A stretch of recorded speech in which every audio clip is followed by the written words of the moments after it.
सैयदा पाक फरमाती हैं, ओ मेरे नबी के गुलामों, मैंने ये रंग भी देखा है कि हुजूर ने इतना खड़े रहे, इतना क़याम किया, इतना क़याम किया कि मुकद्दस पैरों में वरम आ गए, सूज गए पैर। हम सैर करने गए तो थक गए, बात अलग है, लेकिन इबादत में ये भी तो मुस्लिम शरीफ है ना, ये भी तो दीन है ना, ये भी तो हुजूर की सुन्नत है, ये भी तो वो चीज है जो करीम की आंखों की ठंडक है। सैयदा फरमाती है पैरों में वरम आ गए। सारी रात ही हुजूर ने नमाज पढ़ी और एक ही आयत बार बार दोहराई। मस्जिद नबी में बिलाल हबशी ने फजर की अजान दे दी और हुजूर अभी मुसल्ले पे थे। करीम फारिग हुए, मैंने अर्ज की या रसूल अल्लाह सल्लल्लाहु अलैहि वसल्लम, आपके तो सदके अल्लाह अगले पिछलों के गुनाह माफ करेगा, तो आप इतनी आगोजारी क्यों फरमाते हैं?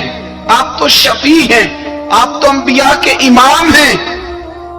तो हुजूर ने फरमाया, आयशा तुमने गिनवाया है ना मेरे अल्लाह की मुझ पर कितनी रहमत है। अफला अकूना अब्दन शुकूरा, फरमाया अगर उसने इतनी नेमतें दी हैं तो क्या मैं उसका शुक्रगुजार बंदा ना बनूं? मैं शुक्रगुजार बंदा ना बनूं उसका? फिर अगर इतनी नेमतें उसने दी हैं, मुझे इतना नवाजा है, तो फिर मैं उसके सामने सजदे ना करूं? ओ मेरे भाई, बड़े काबिल फख्र लोग हैं हम कि हम नबी पाक के गुलाम हैं। हम काबिल फख्र हैं कि नबी करीम के गुलाम हैं। क्या कभी इस गुलामी के शुक्राने में भी दो नफल पढ़े कि या अल्लाह तेरा शुक्र है तूने हमें हुजूर का गुलाम बनाया है। याद रखें कि अपनी रूहानी जिंदगी को आबाद करें, इस्तिगफार पढ़ें, तस्बीहात करें।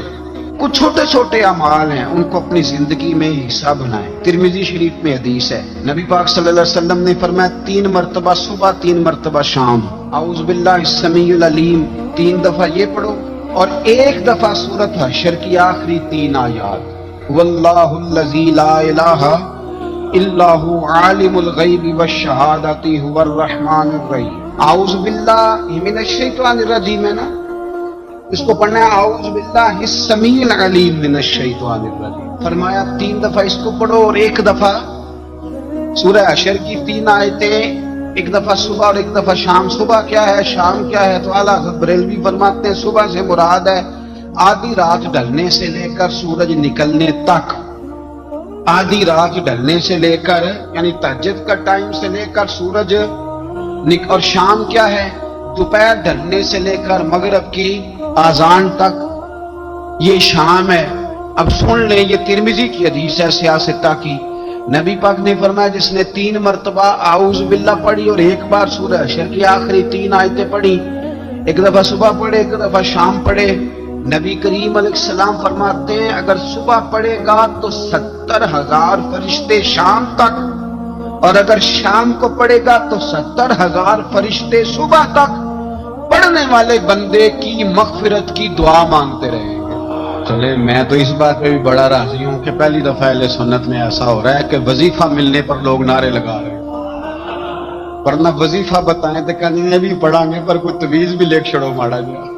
एक साहब आए, मुझे कहने लगे जी बरकत कोई नहीं, गुर्बत बड़ी है। मैंने कहा सरद वाक्या पढ़ा कर। कहते पीर साहब थोड़ी तकलीफ करो को मैंने तवीज भी कर दो। मैंने उनसे कहा खुदा के बंदे, मैं तवीज दूंगा, पता नहीं काम बनेगा नहीं बनेगा, सूरत वाकया पढ़, ये वो तवीज है जो मदीने वाले रसूल ने अता फरमाया है कि सूरत वाकया पढ़ो तुम्हें कभी फाका नहीं आएगा। तो वज़ाइफ पढ़ें, इबादत करें, तैयारी करें, कुछ नेक आमाल बचाएं ऐसे जिनका हमें पता हो, जो हमारे रब को पता हो।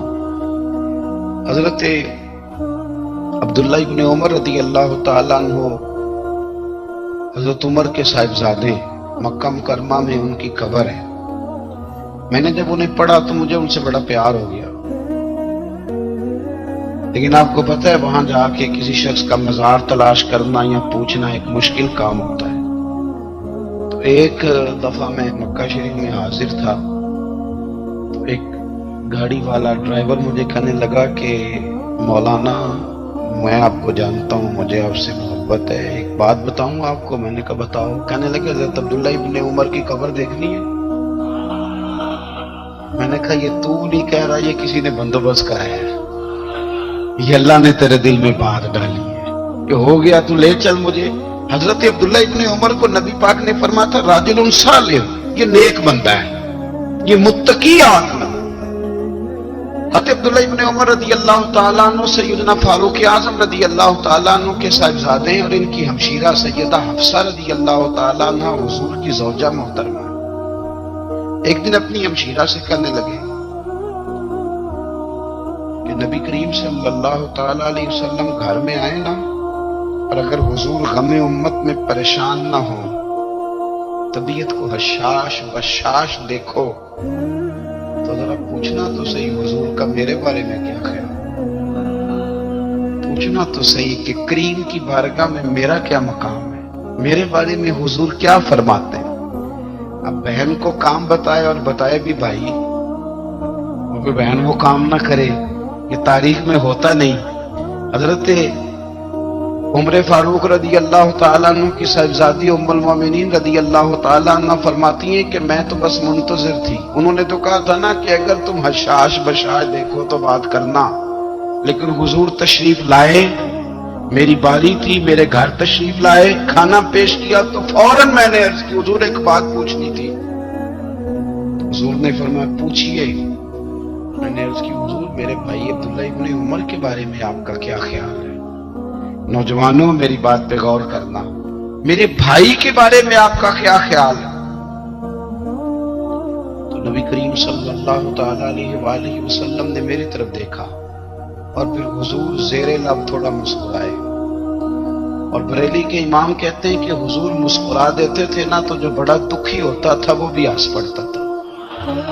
اب سوال پیدا ہوتا تھا کہ پھر تو اس مسکراہٹ کے لیے انتظار کرنا پڑتا ہوگا کئی مہینے کے حضور مسکرائیں تو رونے والے ہنسیں، تو اعلیٰ حضرت فرماتے نہیں، انتظار نہیں کرنا پڑتا، یہ مسکراتے رہنا تو حضور کی عادت ہے۔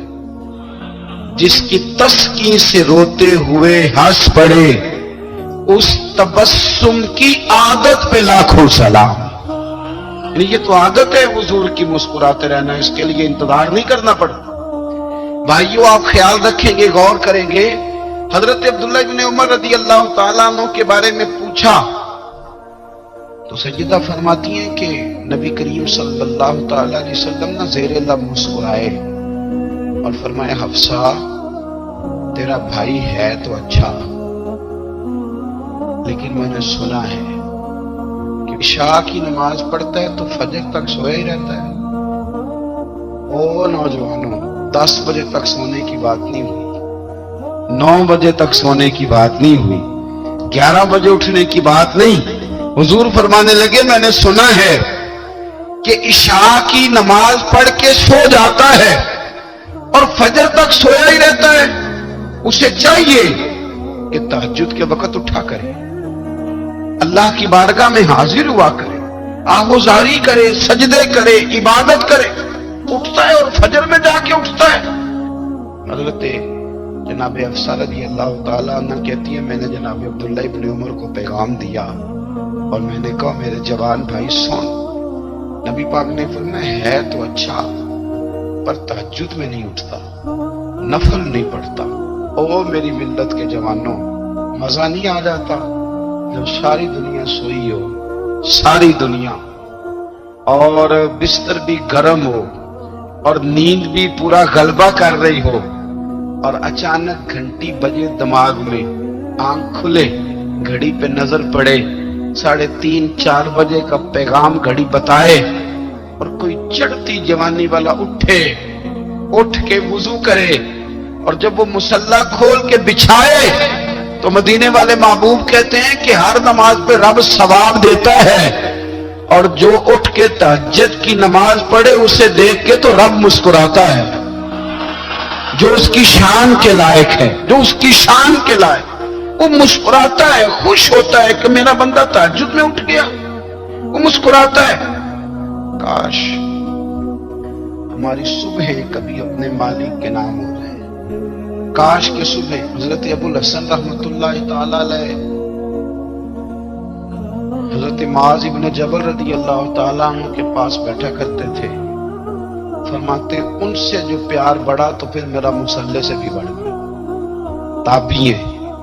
فرماتے ہیں صحابی رسول سے محبت ہوئی تو ذکر سے بھی ہو گئی, پھر درود شریف سے بھی ہو گئی. محبت ان سے بڑھی تو پھر اللہ نے مسجد کا پیار بھی بڑھا دیا.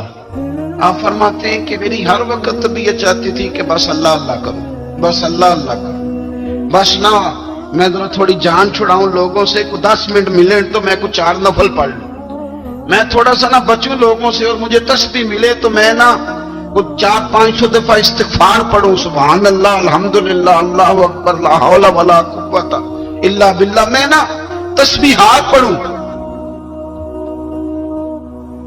فرماتے ہیں کہ بچے تھے گھر میں 6-7, غربت تھی, کام ملتا کوئی نہیں تھا, اور میں کام چور نہیں تھا, کام ڈھونڈتا تھا, پر اللہ کی قدرت کے کام نہیں ملتا تھا.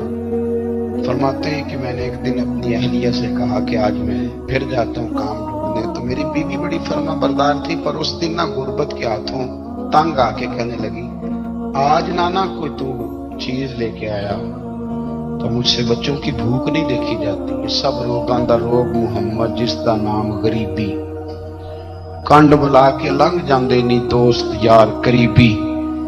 آج نہ کچھ لے کے آیا تو میں بچے لے کے چلی جاؤں گی. شیخ فرماتے ہیں کہ میں بڑا پریشان گھر سے نکلا, پر میں نے صبح سے لے کے زور تک کام ڈھونڈا, کام ملا کوئی نہیں.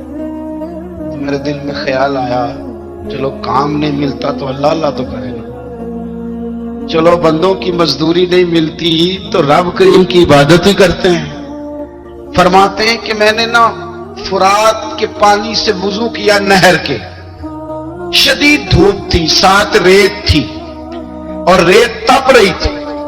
میں نے اپنا رومال وہیں مصلی کے طور پر بچھا لیا, اور فرماتے ہیں کہ زور سے لے کر عصر تک نماز پڑھی, دھوپ بھی پورے زور پہ, پر میرے سجدے کا ذوق بھی پورے زور پہ.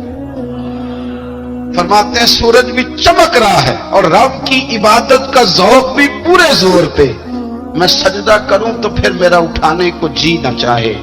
میرے استاد لکھا کرتے تھے, یہ ان کا شعر ہے, وہ کہا کرتے تھے مجھے سوز دے, مجھے ساز دے, اور مجھے نیم شب کا نیاز دے, دم سجدہ خود کو میں توڑ دوں, مجھے ایسا ذوق نماز دے. اور میں تیری بہار کا پھول ہوں, میں کھلا بھی ہوں تو تیرے لیے, مجھے میری شاخ سے توڑ لے, مجھے اپنی زلف کا ناز دے. بھائی فرماتے ہیں کہ عصر تک میں نے نفل پڑھے, دل ڈھلنے لگا, عصر کی نماز پڑھی اور میں وہاں سے چلا. اب میں جب نکلنے لگا تو دل میں خیال آیا کہ چھوٹی چھوٹی دیواریں ہیں گھر کی, بغیر کچھ لیے جاؤں گا تو بیوی دور سے دیکھے گی تو شور کرے گی کہ پھر خالی ہاتھ آ گیا ہے. کہتے میں نے اپنے اسی رومال میں جس پہ میں نے نماز پڑھی تھی نا, رومال میں کی عقید پنجابی صافہ کہتے ہیں, اسی میں نا میں نے کچھ ریت بھر لی کہ وہ دور سے دیکھے گی تو سمجھے گی کچھ لے کے آیا ہے, چلو جا کے اسے بتا دوں گا کہ آج پھر مزدوری نہیں ملی. کہتے ہیں وہ ریت لے کر جب میں گھر میں گیا تو پہلے بیوی دروازے پہ کھڑی ہوتی تھی, پوچھتی تھی خالی ہاتھ آ گئے ہو, آج میں نے دیکھا تو ہے ہی کوئی نہیں. فرماتے میں اندر داخل ہوا, سلام لیے, کونے میں نے وہ رومال رکھ دیا اور میں نے آواز دی کہ بھلی مانس کہاں ہو؟ تو وہ کہنے لگی آپ منہ ہاتھ دھو لیں, میں روٹی لے کے آئی. میں نے کہا روٹی کہاں سے آ گئی؟ یہاں تو کئی دنوں کے فاقے, تو کئی دنوں کی غربت ہے, یہاں تو اس گھر میں تو فقیری ہے. فرماتے ہیں کہ وہ روٹی لے کے آئی اور اس وقت کی جو موجودہ نعمتیں تھیں, سمجھ لیں سلاد, اچار, ہر چیز ساتھ لائی. میں نے کہا کہ بچے کہاں گئے؟ کہنے لگی وہ کھانا کھا کے کھیلنے گئے, آپ کھانا کھا لیں آ جاتے.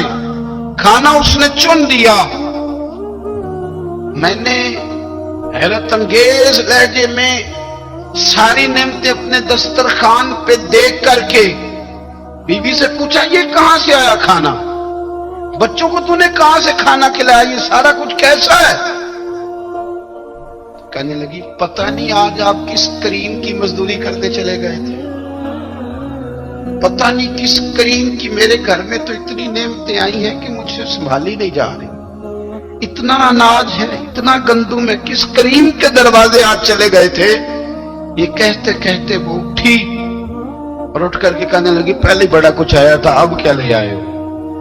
और जा करके ना उसने वो रेत वाला रुमाल खोला, कहने लगे, मैं तो लेके आया था रेत, तो मेरे रब ने उसे भी सोने और हीरे बना दिया था। जब आपकी तवज्जो अल्लाह की जानी, मेरे नबी पाक सल्लल्लाहु ताला अलैहि वसल्लम ने फरमाया, हर चीज अपने रब से मांग, हर चीज मांग, हर चीज मांग। या रसूलल्लाह क्या कुछ? मेरे महबूब ने फरमाया, तेरे घर में नमक भी खत्म हो जाए तो वो भी अपने रब से मांगा कर। तो मांगना, वो तुझे देगा। तो उसकी बारगाह में कशकोले तलब दराज तो करना। और तिरमिज़ी शरीफ में अजीब लफ्ज है, रसूल कायनात ने फरमाया, रब करीम फरमाते हैं, जब मेरा बंदा हाथ उठाता है ना तो मुझे हया आती है कि मैं खाली कैसे लौटा दूं इसके। इतने बड़े बादशाह की बारगाह में, ओ भाई, लोगों से इज्जतें तलाश करते हो तो वो क्या तुम्हें इज्जत देंगे? वो तो कल अच्छा कहते हैं, परसों बुरा कहने लग जाते हैं। लोगों के सामने गुड बुक में आना चाहोगे तो वो तो सवेरे तुम्हारे बारे में कुछ कहेंगे, शाम कुछ और कहेंगे। अपनी रूहानी जिंदगी आबाद करें, अपने मुसल्ले को वक्त दे और दुनिया से छुप कर, इस मोबाइल को बंद करके और अपने आप से भी छुप के और तन्हा होके छुपा के सारा कुछ अपने आंसू अपने रब की बारगाह में पेश करें, उसके हुजूर हाजिरी दे। सुनो ना तिरमिज़ी की हदीस और इसे याद रखना। नबी पाक अलैहिस्सलाम ने फरमाया, अपने दुख लोगों के सामने ना बयान करना, सेठों नवाबों को ना बताते फिर, दुनियादारों के सामने जाके ना रोना कि मैं तकलीफ में हूं। पर मैं अगर दुनियादारों को दुख बताओगे, रब तुम्हें कभी गनी नहीं करेगा। और लोग हैं कि उल्टा मजाक उड़ाएंगे आपकी, जिससे बड़ी पक्की यारी है ना, पक्की, वो तब तक पक्की है जब तक आपने 50,000 मांगा नहीं। और जिस वक्त आपने कह दिया कि मैं मजबूर हूं, मेरी मदद कर, तो फिर खत्म हो गई दोस्ती। लोगों की ताल्लुकात आपके साथ तब तक है जब तक आप उनसे कोई जरूरत वाबस्ता नहीं करते। करीम आबू फरमाने लगे, बंदों के सामने दुख ना बयान करना, अल्लाह तुझे कभी गनी नहीं करेगा। तो अपने दुख अपने रब को बता, तू दुआएं मांग, तू उसकी बारगाह में हाजिर हो, तू उसके हुजूर अर्ज कर। फरमाया, अपने दुख अपने रब को बता, वो जल्दी करे या देर से करे, तुझे सारी दुनिया से बेनियाज कर देगा, तुझे किसी का मोहताज नहीं रहने देगा। अपने मुसल्ले को, अपनी दुआओं, एक बुजुर्ग फरमाते, मैंने दुआ मांगने का तरीका अपनी बीवी से सीखा। दुआ मांगने का तरीका अपनी, सीखने वाले तो अपने बच्चों से भी सीख लेते हैं, सीखने वाले तो हर एक से सीखते हैं। वो कहते हैं, मैंने दुआ मांगने का सलीका अपनी बीवी से सीखा है। हजरत वो किस तरह? फरमाने लगे, मेरी बीवी ने ना मुझे कोई काम बताया, कुछ पैसों की जरूरत के लिए कहा, तो मैंने उसे कहा कि भाई अभी मेरे पास नहीं है, कुछ दिनों में आते हैं तो मैं दे दूंगा। औरतों की आदत होती है, वो बार बार याद कराती हैं। 2-4 दिनों के बाद फिर उसने कहा, हजरत वो मैंने कहा था कुछ पैसे, मैंने उसे कहा कि अभी मेरे पास नहीं है, कुछ दिनों में मिलते हैं तो मैं तुम्हें दे दूंगा। उसने कुछ दिनों के बाद फिर कहा, हुजूर वो मैंने कुछ पैसे कहे थे। फरमाते, मैंने डांट दिया, मैंने कहा कि क्या तू रोज मुझे शर्मिंदा करती है, कहा ना मेरे पास नहीं है, होंगे तो दे दूंगा, तू रोज याद कराती है। फरमाते, उसने पहले तो मेरी डांट को सहा, फिर मेरे सख्त जुमलों ने उसकी आंखों में आंसू पैदा कर दिए, फिर उसने अपने आंचल में अपने उस दुख को समेटा और फिर उसने एक जुमला कहा तो मैं रो पड़ा और मुझे अपने रब से मांगने का तरीका आ गया। मुझे कहने लगी, हजरत जी आपने डांट दिया, मैंने सह लिया, पर आप ही मेरे शौहर हैं, बताएं ना, आपसे न कहूं तो मैं किससे जाके कहूं। फरमाते हैं, मैं रो पड़ा और मैं खुल के रोया और मैं तड़प के रोया और फिर मेरी सिसकियां बंद गई। तो मुझे कहने लगी, आपको क्या हुआ? मैंने कहा, मुझे भी दुआ मांगनी आ गई है। जब मैं उसे कहूंगा ना, अल्लाह तू ही मेरा रब है, मैं तुझसे ना कहूं तो मैं किससे जाके कहूं? मैं क्यों किसी बंदे से सवाल करूं? मैं क्यों किसी दुनियादार से कहूं? मैं तेरे बंदों का, नेक बंदों का वसीला लेके, तेरे महबूब की गुलामी लेके तेरी बारगाह में आया, तुझसे ना मांगू तो किससे मांगू। समझ आ गई है, जब मैं इस रंग में मांगूंगा तो मेरा रब मेरे ऊपर बड़ा ही फजल फरमाएगा, वो मेरे ऊपर बड़ी रहमत करेगा, वो मेरे लिए आसानियां करे। अजीज दोस्तों, हम इस तरह करने लग गए हैं कि हमने ना अपने ताल्लुकात पर एतमाद करना शुरू कर दिया है। मेरे ताल्लुकात बहुत हैं। हमने अपनी दौलत पर एतमाद करना शुरू कर दिया है। मेरे पास दौलत बहुत है। हमने अपने इल्म पर, अपनी शोहरत पर एतमाद करना शुरू कर दिया है कि मेरे पास फला चीज बहुत है। याद रखना, जब बेनियाज अपनी सिफ्ते बेनियाजी दिखाता है तो बड़ी बड़ी दौलतों वाले मजबूर नजर आते हैं। भाइयों, जब इंसान का रिश्ता अपने मालिक के साथ होता है फिर तो गम भी कुछ नहीं कहते, परेशानियां भी कुछ नहीं कहती, फिर तो जिंदगी सब्र वाली, फिर तो जिंदगी तवक्कुल वाली, फिर तो जिंदगी भरोसे वाली। फिर इंसान अपने आप को रुसवा नहीं करता। दुनियादारों से उम्मीदें उसकी खत्म हो जाती, उम्मीदें अल्लाह रसूल से लगा लेता है, मजबूत हो जाता है, मजबूत, ताकतवर हो जाता है, खुददार हो जाता है, बावकार बाइज्जत हो जाता है। हजरत बहलोल दाना रहमतुल्लाह अलैह बैठे थे तो हारून रशीद हज करके आ रहा था, तो रास्ते में हजरत शेख से मुलाकात हो गई तो अस्सलाम वालेकुम के बाद कहने लगा, हुजूर कोई हुक्म हो तो बताइएगा। तो हजरत बहलोल दाना फरमाने लगे, तेरा रब कौन है? उसने कहा अल्लाह। तो फरमाया मेरा कौन है? कहा अल्लाह। फरमाने लगे तो बड़ा ही बेवकूफ है, क्या तू ये समझता है कि रब हारून रशीद को तो देगा और बहलोल दाना को भूल जाएगा?